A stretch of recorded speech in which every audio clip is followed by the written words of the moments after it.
إن الحمد لله والصلاة والسلام على رسوله الكريم وعلى آله وأصحابه أجمعين محترم হাজিরিন আমরা একটু বসি একটু শান্ত হই।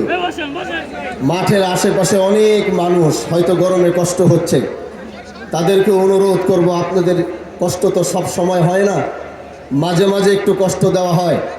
এজন্য আজ এই গরমে যদি একটু কষ্ট হয়, আপনারা আশেপাশ থেকে প্রচুর মানুষ আশেপাশে রয়েছেন, তারা অবশ্যই মাঠে উপস্থিত হবেন। লম্বা দীর্ঘ কথা বলার জন্য দাঁড়িয়েছে এক সত্য বলার জন্যে, যেই সত্য বলার জন্য এই দেশের মানুষ আমাদেরকে প্রতিনিধিত্ব করার জন্য জাতীয় সংসদে পাঠিয়েছে। আমরা বলেছিলাম আমরা ইনসাফ প্রতিষ্ঠা করব, আমরা বলেছিলাম আমরা ন্যায় প্রতিষ্ঠা করব।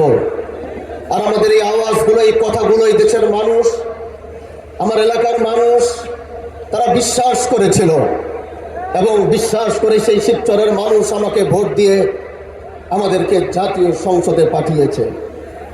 মাওলানা আল্লামা মামুনুল হক দামাত বারাকাতুহু আমার উপর আস্থা রেখেছেন। আমার উপর আস্থা রেখে তিনি আমাকে এই দায়িত্ব পালন করার সুযোগ দিয়েছেন। ভাই, আমরা ক্ষমতার জন্য আমরা জাতীয় সংসদে যাই নাই, এরকম